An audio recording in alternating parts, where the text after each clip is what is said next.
क्यों मारेंगे राय साहब आप इन्हें? इन लोगों ने चोरी की है मगर ये कबूल नहीं कर रहे हैं। राय साहब, क्या चोरी इन दोनों ने मिलकर की है? नहीं मालकिन, मैंने नहीं की चोरी, ना ही मेरे बीवी बच्चे, ना ही तो मेरे माँ बाप है। मालकिन मैं क्या करूंगा चोरी करके? मालकिन मैं तो राय साहब का 25 साल पुराना ना करूँ। चोरी किया होता तो कब की कर लिया होता। मैंने चोरी नहीं की। देखा, चोरी इन दोनों में से किसी एक ने की है, लेकिन फिर भी ये कबूल नहीं कर रहे हैं। ये लोग ऐसे नहीं मानेंगे। रुको, इनमें से एक बेगुनाह है। अगर आप बेगुनाहों को मारोगे तो आप भी गुनहगार बनोगे। इनको मालूम है कि आप इनको जान से नहीं मारेंगे, इसलिए नहीं कबूलेंगे। चोर इनमें से कोई एक है। तो फिर हम क्या करें? मैं एक ऐसे शख्स को जानती हूँ जिसका नाम छोटू रंगीला है, वही इस समस्या का समाधान कर सकता है। ठीक है, फिर छोटे रंगीला को बुलाया जाए।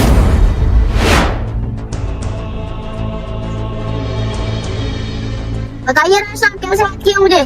छोटू रंगीला, हमने आपका बड़ा नाम सुना है। ये हमारे घर के 2 नौकर हैं। इनमें से किसी एक ने चोरी की है।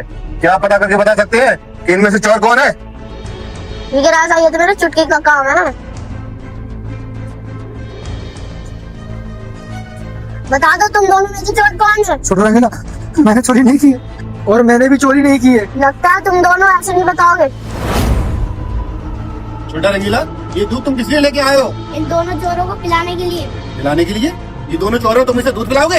इनमें से मैंने एक में जहर मिलाया है और अब मैं ये तो इन चोरों को पिलाऊंगा। जो चाचा ये दूध पियो, जो चोर नहीं होगा वो इस दूध को पी लेगा। राय साहब, अगर मैं दूध पीऊंगा तो मर जाऊंगा। ये कैसा फैसला कर रहे हो तुम? मेरी कुछ समझ में नहीं आ रहा है। सबर करो राय साहब, जब तुम पियो ये दूध।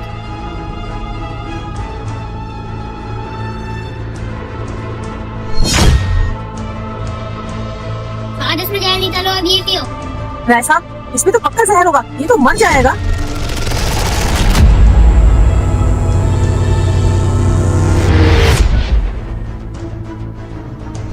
अरे ये मरा कैसे नहीं? मरेगा कैसे? क्योंकि मैंने दूध में जहर मिलाया ही नहीं था। तो फिर ये तुमने नाटक क्यों किया? राय साहब, नाटक नहीं, चोर का पता लग चुका है। छोटा रंगीला, फिर बताओ कौन है चोर? राय साहब, चोर कोई और नहीं, चोर चाचा है। तुम कैसे कह सकते हो मैं चोर हूँ? चाचा, अगर तुम चोर नहीं होते तो तुम ये दूध पी लेते, और ये दूध इसने इसलिए पिया क्योंकि ये सच्चा था।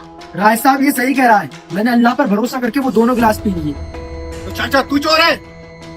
तूने हमारा 25 साल पुराना भरोसा तोड़ दिया। हम तो अब ऐसे सजा देंगे कि जिंदगी भर तू याद करेगा। निकल जा हमारी नजरों के सामने से। कर दो उसे पुलिस के हवाले, ताकि कभी जिंदगी में चोरी ना कर पाए। छोटू रंगीला, मान गए तुम्हारे दिमाग को। वाकई तुम चतुर और चालाक इंसान हो।